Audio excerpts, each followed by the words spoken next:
በዱላ መነኮሳት ከባአታቸው ከወጡ ፋኖ ምናምን ፉኖ ምናምን የሚባል ስለምታናዝኘው ቄስና ዲያቆናት ጎንደር ያሉትን ሽማግሌዎች አንቺን ሽማግሌዎች ቀጥይና በያቸው። ሰላም ጤና ይስጥልን ቤተሰብ እንደውቃችሁልኝ በአዲስና ወቅታዊ መረጃ ተመልሼ መጣሁ። በመጀመሪያ ሁላችሁንም ለአባታችን አቡነ ገብረ መንፈስ ቅዱስ ዕረፍተ በዓል በሰላም ደረሳችሁ ያልኩኝ። ዛሬ የምንመለከተው ከዚህ በኋላ አባይ ስሙ የሚገኙ ነገሮች ምንድናቸው፣ በዓሉ በአይነት መንገድ ተከበረ፣ እሱን የምንመለከተው የሚሆነው ለዚሁም መናንያ መነኮሳትን ከገዳም መውጣት ጀምሯል። ምንድነው ጉዳዩ፣ እሱን የምንመለከት ነው የሚሆነው። ሁላችሁም ቪዲዮ ላይክ እና ሼር ማድረጋችሁን አትርሱ። ሰብስክራይብ ለምንድነው የማታደርጉት? አሁን ማርኩ ወደ መጣንበት ዋና ጉዳይ ከመግባታችን በፊት እስቲ ይሄን ሰው ይስሙት። እስቲ ለእስልምናችን እኛ አንበቃም ወይ ነው ሌላ ያስፈልገናል አይደለም።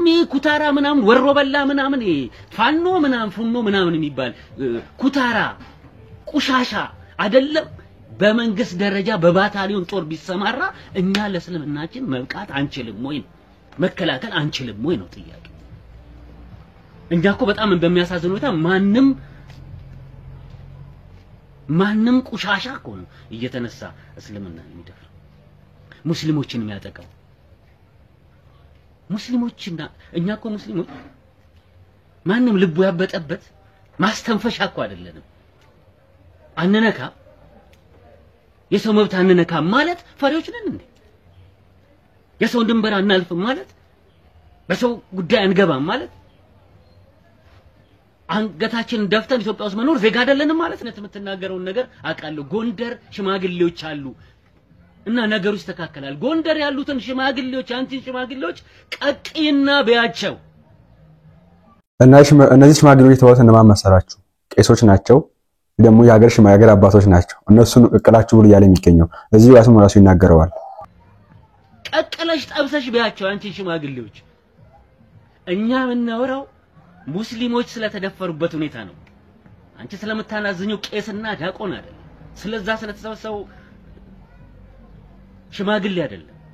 እኛ እያወራን ያለነው ሙስሊሞች ደማቸው ደመከልብ ሆነ ነው። ጎንደር ምንድነው? ምን ስለሆናችሁ ነው? እናንተ ነው ማናችሁ? እናንተ ነው ሙስሊሞችን ደም የምታፈሱት። ምን ስለሆናችሁ ነው? ሙስሊሞች ጎንበስ ብለው የዳመራ ቦታ ስለጠረጉላችሁ ግንባራቸውን ስላልሸበሸቡ ይሄን ቆሻሻችሁን ስላልተጠየፏችሁ ነው። ምናችሁን ይሄን ቆሻሻችሁን እያለ የሚገኘው ምንድነው? እስልምና ይከበር ስለማቱን ኩብን ነው እሱ ያደርግ ያለው ምንድነው? ዳመራውን ቆሻሻችሁን እያለ እንከሽ ይናቋቻችሁ ያንተን ደመራ ዛ ቀቅልና ብለው መጀመሪያ ዛ ማጎንበሳችን ነው። ሙስሊሞች ራሳችን ያስደፍሩ። ይሄ ሰው ጥያቄ ዋና ጥያቄ ምንድነው? እስልምና ይነካብን ነው። ኦኬ እኛ ክብር ነው እያከበርክ ነው ያለው አንተ። ኦኬ አንተ እስልምና የምትወክል ከሆነ አንዱም ጦርነት የምትቀሰቀስ እስልምናን የምታሰድው አንተ ነህ። እንዳንተ አይነቱ ላይክ አፍ ሲከፈት ጭንቅላት ይታያል የሚባል ነገር አለ። እነዚህ አይነት ሰዎች ናቸው። ከነዚህ ሰዎች ነው እሱን የምናረጋግጠውና ዳመራችሁ ቆሻሻችሁ ያለ ተናገረ። ከዛ ሙሐመድ ይከበርልኝ፣ ረመዳን ይከበርልኝ፣ ሙስሊም ይከበርልኝ ይላል። ለሃይማኖታችን መሆን ያቀተናል እንዴ?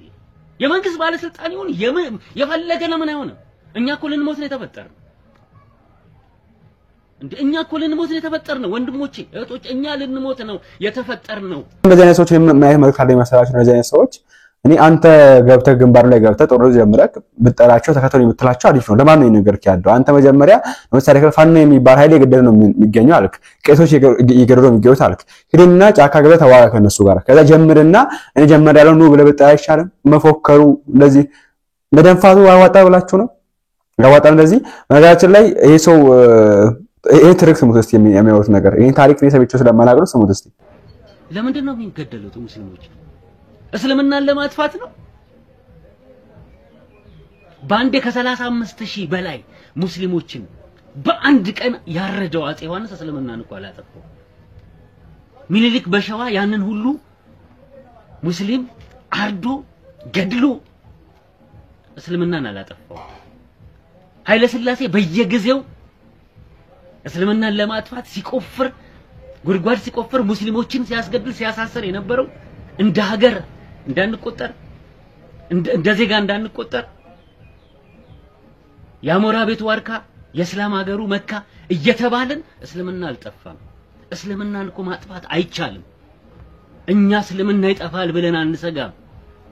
እስልምናን አላህ ነው የሚጠብቀው ነገር ግን እኛ የእስልምና ጠባቂ ኃላፊዎች ሆነን ባላደራንን ለእስልምና ሆነን ለመናገር እዚህ ታሪክ ደርሶባችሁ ከሆነ በጣም ነው የሚያሳዝነው ተገቢም አይደለም ያላግባብ እንደዚህ አይነት ጭፍጨፋ ደርሶባችሁ ከሆነ ግን ነው ወይ ነው አሁን ጥያቄው because እንደዚህ አይነት ነገር በሃይማኖት ብቻ ሆነ እንግዲህ በፖለቲካው መንገድ መጽሐፍ አሁን ለምሳሌ ያክል በተለይ የ7ኛ ክፍል የ8ኛ ክፍል መጽሐፍትን ካያችሁ በጣም አጸያፊ ተጽፎበታል በተለይ የኦሮሚኛ መጽሐፍ የ6ኛ ከ6 ጀምሮ እስከ 8 ያለው መጽሐፍ ተመልከቱ የኦሮሚኛ ማለት ነውና የሚያስተምሩት መምህራንም የተበከሉ ናቸው እንደዚህ አይነት ነገር አጼ እንተናንተና እንደዚህ አድርጎ የእንተናን ጡት ቆርጧል አጼ እንተናንተና እንደዚህ አድርጎ የእንተናንተን ቆርጧል እንተና አቃ የሚል በንዘማ የተመረዙ ሰዎች ናቸው የሚያስተምሯቸው በተለይ በኦሮሚኛ ትምህርት ሲተማሩ ማለት ነው መጽሐፉን ስንመለከት እንደዚህ ታሪክ እናገኛለንና በዛ መንገድ በጥላቻ ተሳስተን የምታወራው ከሆነ ግን አላቀም ሁለተኛ ደግሞ አንተ ክርስትና ስታከብር ነው ኦኬ መስቀል ስታከብር ረመዳንን ማከብረል እንጂ መስቀል ቆሻሻ ነው ስትል እኔ ረመዳን ደግሞ አይ ተቀደሰ አይደለም ቆሻሻ ነው እየናገርሃለሁ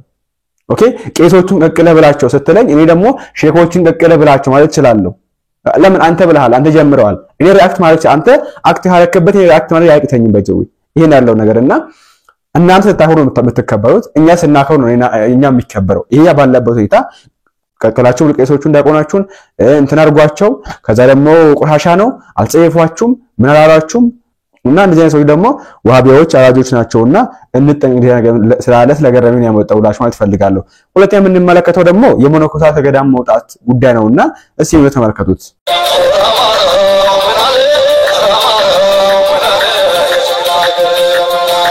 ዘፈን ወዲ ኮፒራይት ይዘኛል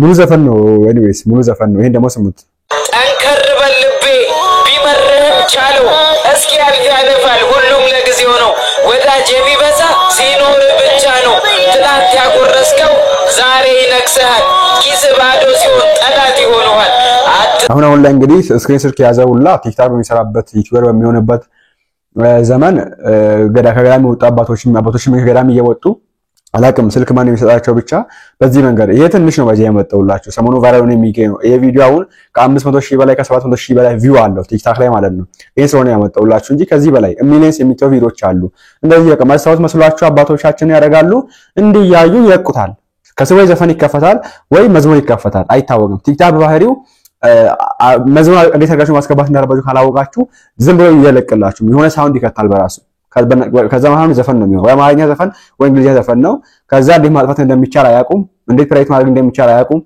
በቃ በዛው ይቀራል ነገም ደግሞ ራሱን ይሰውታል እናሻሽላለን ይያሉ ማለት ነውና ተለምዷል አሁን እንደዚህ ነገርና ይሄ ነገር የሚቋጥር ሰው የለም ይላል ፈልጋለሁ በዚህ መንገድ ቤተሰብ የሚያወርዱ ሆን ብሎ አይደለም ፎርስ ሆን ብሎ እንደዚህ የሚያደርጋለ ያለ ሆን ብሎ በዘፈን ከፍቶ እንትና ያለ እየጨፈረ ልክ የለም ሆን ብሎ እንግዲህ ከስንት አንድ ቢገኝ ነው ግን ሳያውቁ አባቶች በስህተት ዝም ብሎ እየሞከሩ ብዙ በገቡበት ቦታ ሲጀምር ለቲክታክ ራሱ ለአባቶች አይመጥንም ባይዘው አይደለም ለአባቶች ለክርስቲያኖች ራሱ አይመጥንም ቲክታክ ተው አባቶችን ለክርስቲያኖች ቲክቶክ ፕላትፎርም አይመጥንም ይሄ ነገር መታወቅ አለበትና ግድስ ነው ብለን አሁን ላይ ዘመኑ ከዘመኑ ጋር መሄድ አለብን ብለን ነው ዘመኑ ዋጁ ስለሚል ቅዱስ ጳውሎስ ከነሱ ጋር መራመድ አለብን ብለን ነው እንጂ እኛ የሚመጥን አፕሊኬሽን አይደለም ምክንያቱም ብዙ ወርደት ያለበት ላይን የሚያስጠላ ለጆሮ የሚያስጠላ በጣም የሚቀፍ ነገሮች ያሉበት ነው በተክሲያችን ደግሞ አይን ይጹም ጆሮ ይጹም የሚለውና ይሄን ሁሉ ተላልፈን ነው እንግዲህ የምንገኘውና በዚህ ላይ አባቱ ስትደመሩበት ተያይዘት እንደምንገባ አስቡ ደስ ወንድማችን ስሙት እንደ አንድ የኢትዮጵያ ኦርቶዶክስ ቤተክርስቲያን ልጅ እዚህ ቲክቶክ ፕላትፎርም ላይ ሁለት ነገሮች መቆም አለባቸው ብዬ አስባለሁ እነሱም ምንድናቸው የመነኮሳት በዚህ በቲክቶክ ፕላትፎርም ላይ መሙላት በየከተማው መሙላት እነዚህ ነገሮች መቆም አለባቸው ብዬ አስባለሁ መጽሐፈ መነኮሳት ላይ እንግዲህ ምንድነው አባ እንጦስ ያሉት አንድ አሳ ከውሃ ሲወጣ እንደሚሞተው ሁሉ አንድ መነኩሴ ከበዓቱ ከወጣ የሞተ ነው ወደ ከተማ መውጣት ከጀመረ ሞቷል ነው የሚለው ስለዚህ መነኮሳት ከበዓታቸው ከወጡና ቲክቶክ መጠቀም ከጀመሩስ ቱ ዲፊካልት እንኳን ለነሱ ለኛ ለጆሮአችን የሚቀፍ ነገር ነው ቲክቶክ ላይ ያለው ለኛ ለአይናችን የሚቀፍ ነገር ነው ቲክቶክ ላይ ያለው ለኛ እንኳን የሚመጣ አይደለም ለነሱ ማለት ነው ስለዚህ ባይናቸው ያዩት ስለ ዓለም ነገር በጆሮአቸው እየሰሙት ስለ ዓለም ነገር ይሄ ለመነኮሳት ልክ አይደለም ብላ ነው ቤተክርስቲያናችን የምታስተምረው ማለት ነው ሁለተኛው ነገር ደግሞ የቤተክርስቲያን ልመና ነው ቲክቶክ ላይ ከመጣ ጊዜ ጀምሮ ይሄ ቲክቶክ ከመጣ ጀምሮ ለማኛዋ የኛ ቤተክርስቲያን ናት ሙስሊሙ ሲለምን አታዩም ለመስጊድ፣ ፕሮቴስታንቱ ሲለምን አታዩም ለቸርቻቸው። የኛ ቤተክርስቲያን ብቻ በያለበት ልመና ብቻ ሆኗል። እውነት ቤተክርስቲያናችን ከዚህ ልመና እየተጠቀመች ወይ ነው? ማን ነው እየተጠቀመ ያለው? ማን ነው የገቢ ምንጩ ያደረጋት ቤተክርስቲያንን በዚህ በልመና ላይ? አዎ አንዳንድ ቤተክርስቲያን ገጠር ቤተክርስቲያኖች እየተከፈቱ ናቸው ያሉት፣ ግን በዚህ መልኩ አይደለም። ደላላ ገብቶበት እየደለለ ውል እያዋዋለ ቤተክርስቲያን ላይ እንደዚህ እየተዋዋሉበት ነው ያሉት። እውነት የሚሰበሰበው ገንዘብ ቤተክርስቲያን ጋር እየደረሰ ነው ወይ? ስለዚህ ልመና ቤተክርስቲያን ላይ ያለ ያነጣጠረ ልመና መቆም መቻል አለበት ብዬ አስባለሁ። እንደውም ሌላ እምነቶች እምነታቸውን እየቀየሩ ወደ ቤተክርስቲያን የሚመጡበት መንገድ አለ። እሱ ምንድነው ካላችሁኝ ገንዘብ፣ ስለ ገንዘብ ነው። የኛ ቤተክርስቲያን በአሁን ሰዓት ላይ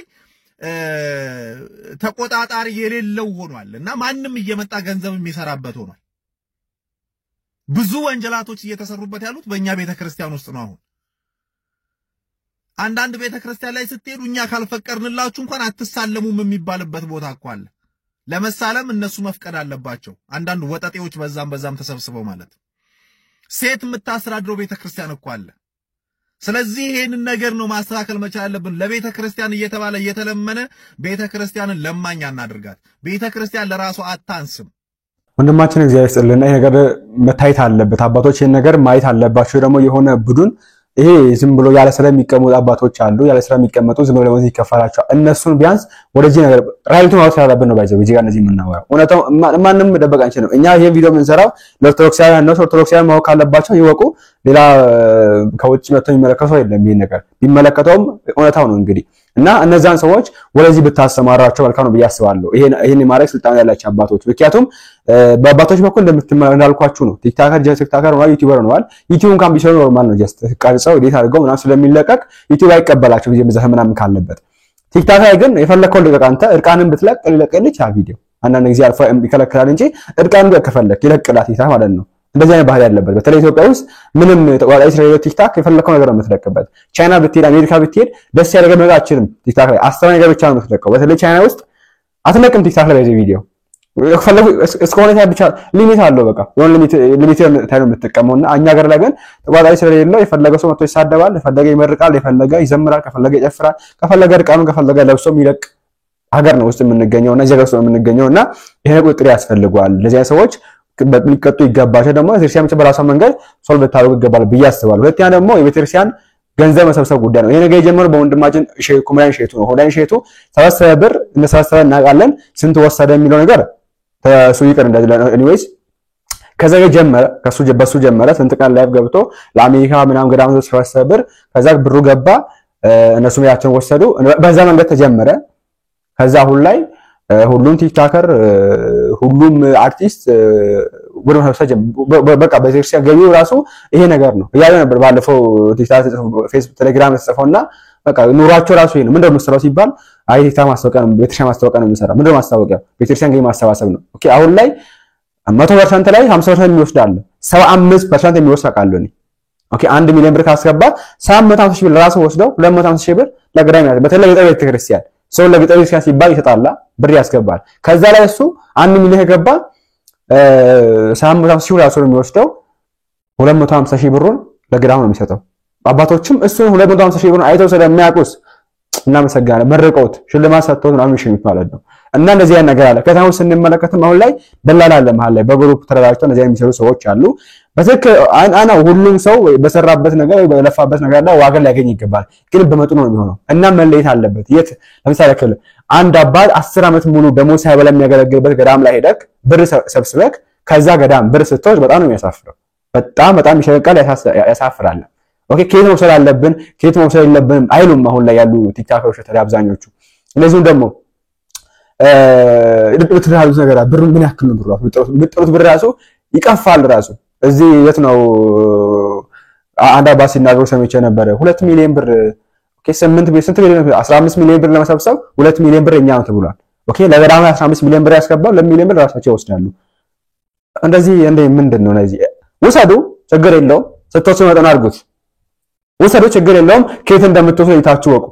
ኦኬ ለሞት አንሳ ማሪ ለሞት አንሳ ሚካኤል የተባለ ሁሉ ብር ይገባል ሁሉ ይሄን ያክል ሚሊዮን ብር 100 ሚሊዮን ብር ደረሰ ይባላል። ከዛ ውስጥ እየተነገረ 100 ሚሊዮን ከሆነ 100 ሚሊዮን ቲክቶከሮች የወሰዱት ብር አለ። ይሄ ማወቅ አለብን። ባይዘው ይሄ እውነታውን ለመናገር 100 ሚሊዮን ብር ለሙታን ሰሚኬል ገብቷል ተብሎ ሪፖርት ተደረገ። 100 ሚሊዮን ብር ደግሞ ከኋላ ቲክቶከሮች የወሰዱት አለ። 100 ሚሊዮን ብሩ ለበሻ የደረሰ ነው። ይሄ ደግሞ ለህንጻው የዋለ ነው። እዛች ጋር ለሚሰራው ነገር የዋለ ነው። ከዛ ጀርባ ደግሞ 100 ሚሊዮን ብር ለቲክቶከሮች የተከፈለ አለ። ኦኬ ይሄን ቪዲዮ ለሰሩት ለፌስቡክ ላይ ለሚጽፉት ቴሌግራም ላይ ላሉ ሰዎች የተከፈለ አለ። እሱ መታወቅ አለበትና እኛ ግን 100 ሚሊዮን ሳይሆን 200 ሚሊዮን ነው ማለት ነው የሰጠነው እኛ። ግን እዛ የራሱ ስንት ነው? 100 ሚሊዮን ነው። እና እነዚህ አይነት ነገር ስላለ ጥንቃቄና ሰው ሊቋጠር ይገባል። ይሄን ነገር አባቶች ሊቋጠሩ ይገባል። ወንድሞች በቻው አቅም ይሄን ነገር እንግዲህ ለመቋጠር የመኮረው የሚገኙት አንዳንድ ሰዎች ያየው ነው የሚገኘው አድራጅቶ ምናምን ነገር ሰብሰብ አድርገው ወስደው ከዛ በዛ በእነሱ በኩል እንዲያገኙ ምናምን ነገር አሪፍ ነው ብዬ አስባለሁ። በዛ ያም ጅማሬ ምክንያቱም ሁሉም የግኑ ስለሚጠራ እንደዛ ከሚሆን አሪፍ ነው ብዬ አስባለሁ። ነገር ግን አባቶች ይሄ ነገር በሰሩ ሰው ክርስቲያን እየሰጠ ነው የሚገኘው።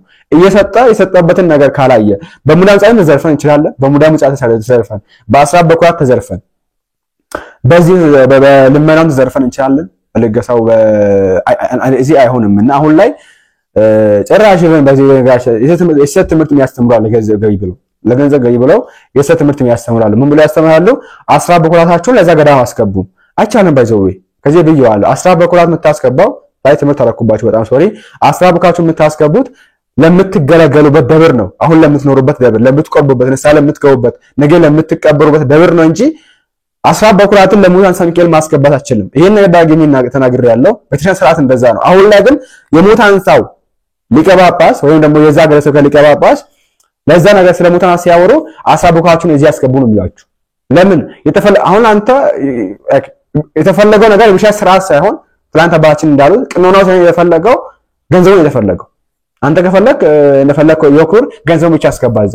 ይሄ ስላለ ጥንቃቄ ሊደረግ ይገባል። ሰው ሊቆጣጠሩ ይገባል። ይሄ ነገር አባቶች ስሩበት ለማለት ፈልጋለሁ። አሁን እንደምታውቁት ዛሬ ዓመታዊው የአባታችን አቡነ ገብረ መንፈስ ቅዱስ ክብረ በዓል ነውና ገብረ መንፈስ ቅዱስ ስናስባቸው እንግዲህ እነዚህን አባቶች መርሳት የለብንም።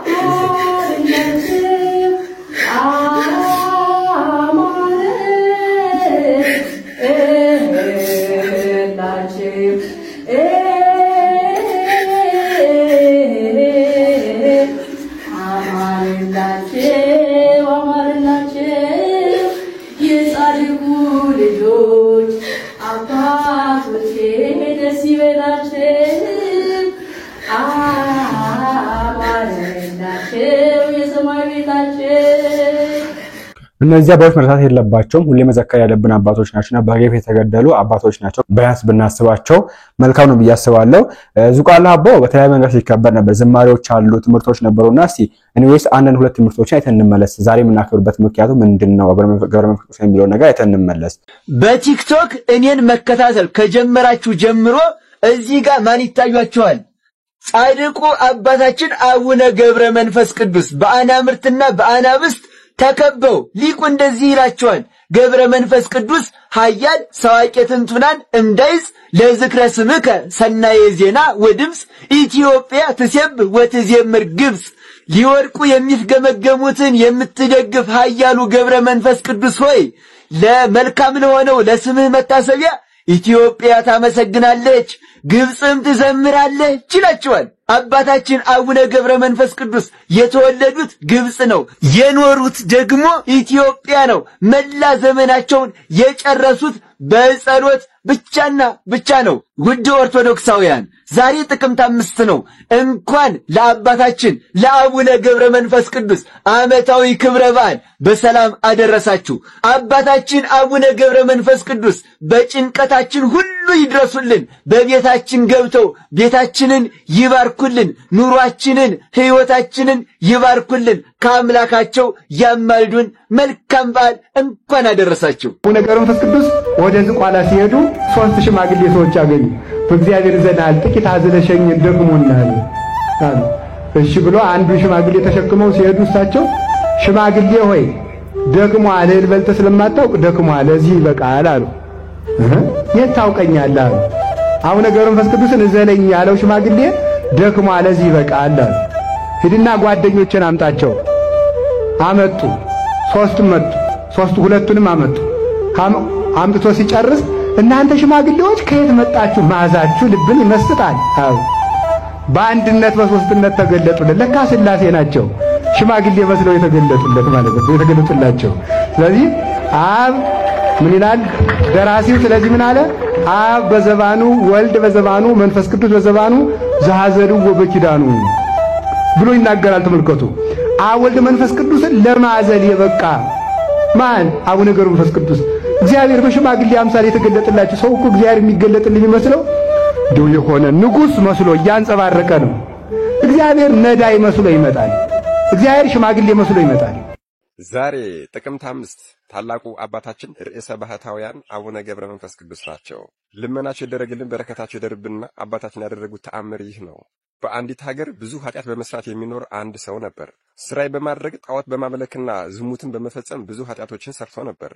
ከዕለታት አንድ ቀንም በጥቅምት 5 ቀን የአቡነ ገብረ መንፈስ ቅዱስ ገድልና ተአምር በሚነበብበት ቤተክርስቲያን ሂዶ መድኃኔዓለም ኢየሱስ ክርስቶስ የአቡነ ገብረ መንፈስ ቅዱስን መታሰቢያ ለሚያደርግ ሰው ሁሉ የሰጠውን ቃል ኪዳን ሰማ።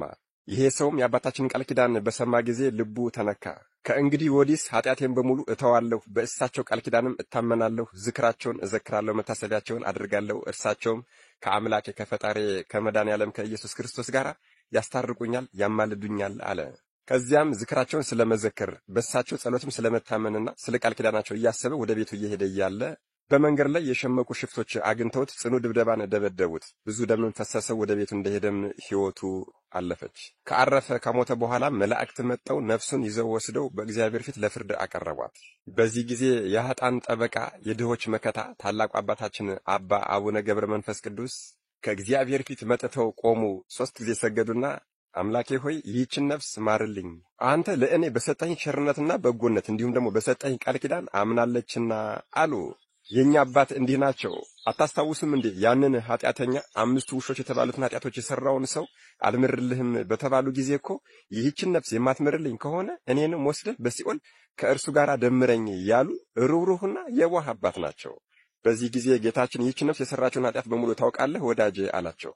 አባታችንም አዎ ምንም ምግባር እንደሌላ ታውቃለሁኝ፣ ነገር ግን ዝክሬ ልትዘክር በቃል ኪዳኔ ልትታመን ተዘጋጅታ ነበረ። ጊዜ ሰጣት ቢሆን እድሜ ሰጣት ቢሆን እኮ ዝክሬ ትዘክር ነበር አሉ። በዚህ ጊዜ ጌታችን ስለማይታበል ቃሌ እንዲሁም ደግሞ ስለ ወዳጄ ስለ አቡነ ገብረ መንፈስ ቅዱስ ይህችን ነፍስ ምሪያታለሁ፣ ይቅር ብያታለሁ፣ ወደ ማይምናን ከተማ ወደ ብርሃን ከተማ ወስዳችሁ አስገቧት አለ። ወዲያው ሊቀ መላእክት ቅዱስ ሚካኤልም በታዘዘላት መሰረት ወደ ብርሃን ከተማ ወስዶ አስገባት። ታላቁ አባታችን አባ አቡነ ገብረ መንፈስ ቅዱስም እጅግ በጣም ደስ አላቸው። ፊታቸው እንደ ፀሐይ እያበራም ልዑል እግዚአብሔርን አመሰገኑት። ልመናቸው አማላጅነታቸውና ጥበቃቸው ለሁላችንም የሚደረግልን አሜን። ይቆያል። ዘንዶ አፉን የከፈተበት ክርስቶስ የሚሰደብበት ሰማዕታት የሚሰደቡበት ቅዱሳን ጻድቃን የሚሰደቡበት የእመቤታችን ስዕል የሚቀደድበት ሰይጣን አፉን የከፈተበት የእርግማን አፍ የበዛበት ዘመን ነው። በዚህ ዘመን ደግሞ እኛ መስማት የሚገባን የጻድቃንን አፍ ነው። አንዳንዱ ቁጭ ብሎ የቅዱሳንን ስዕል አውጥቶ ምራቁን እየተፋበት አቡነ ገብረ መንፈስ ቅዱስን፣ አቡነ ተክለ ሃይማኖትን፣ ቅዱስ ጊዮርጊስን፣ ቅዱስ አርሴማን ቀኑን ሙሉ የስድብ አፍ እየከፈተ እየተሳደበ አንዳንዶቹ እየቀደዱ ይውላሉ። ለምን መሰላችሁ እንዲህ የሚያደርጉት? ክብር የቀነሱ የመሰላቸው ነው። ነገር ግን አይደለም። ቅንጣት ታክል ክብር አይቀንሱም። ከሁሉ በላይ የከበረው እግዚአብሔር አክብሯቸዋል። ክብርና ምስጋና ለአምላካችን ለእግዚአብሔር ይሁን። አመስግኑት እግዚአብሔርን። ቅዱሳንን ያከበረ እግዚአብሔር ነው። ቅዱሳንን የመረጠ እግዚአብሔር ነው። ቅዱሳንን ከፍ ያደረጋቸው እግዚአብሔር ነው። እግዚአብሔር ያከበረውን ሰው ማቅለል ይችላል? እግዚአብሔር ያከበረውን ሰው ማዋረድ ይችላል? እግዚአብሔር የመረጠውን ሰው መናቅ ይችላል? ያከበረው ማ ስለሆነ፣ ከፍ ያደረገው ማ ስለሆነ፣ የመረጠው ማ ስለሆነ ክብርና ምስጋና ለአምላካችን ለእግዚአብሔር ይሁን። እግዚአብሔር ነው ያከበራቸው። በዚህ ቃል ላይ በወጣቱም በአባቶች ሲደረገ ነበረ ድንቅ ዝማሬዎች አሉና እነዛንም እንመለከታቸው።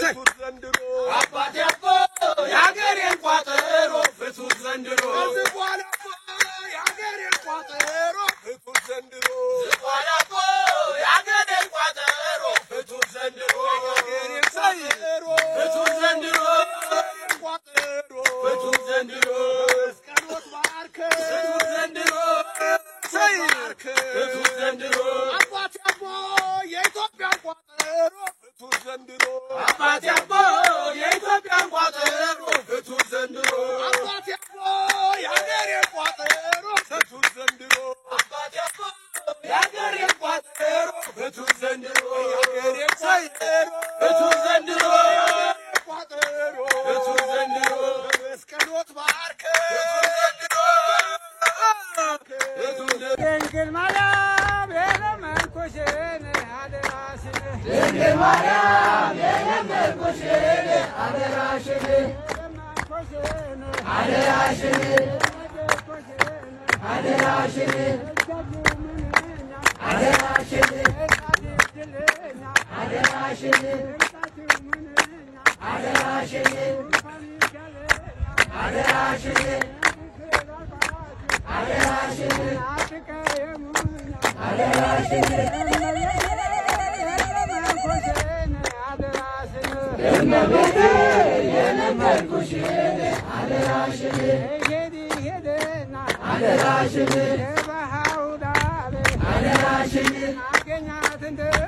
አደራሽን አደራሽን የመስቀሉ ፍቅር ሲገባኝ እመቤታችንን እናያታለን ዳዊት በመዝሙሩ ያነሳሻ የያዕቆብ ድንኳን መሸገሻ የእግዚአብሔር ሀገሩ የሚነሽ እመቤቴ ማርያም አንቺነሽ እመቤቴ ማርያም የዝቋላው ኮከብ ጋኔ ጸሎት ወጾመ የዝቋላው ኮከብ ጋኔ ጸሎት ወጾመ ከመመንፈስ ዘንዶ ዘንቦ ነገዳም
Yohannes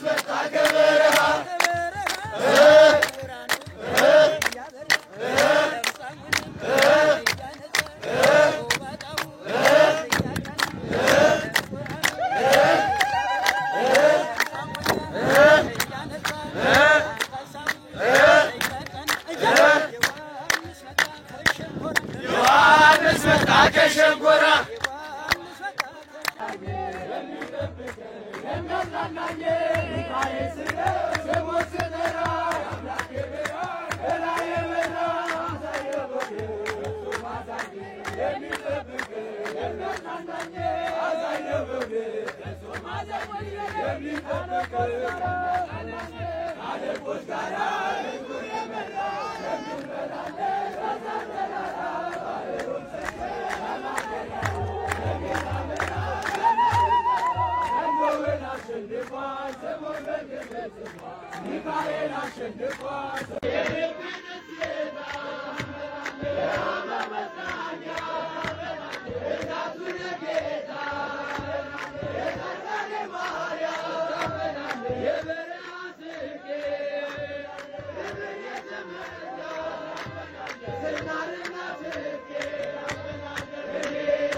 እንዌስ ቪዲዮአችን የሚመስል ነበር። አውፕ ተመራችሁበት አዲስ ነገር እንደወሰዳችሁበት አልጠራጠርም። ለቀጣይ ዓመት እንግዲህ እግዚአብሔር አምላካችን በጻድቁ ምልጃ ሳይለየን በሰላም ሰላማት ፈልጋለሁ። በቀጣይ ባስተማርና ቁም ነገር አዘል ቪዲዮ እንመለሳለን። ላይክ እና ሼር ማድረግ እንዳይረሳ። ቸር ቆዩልኝ።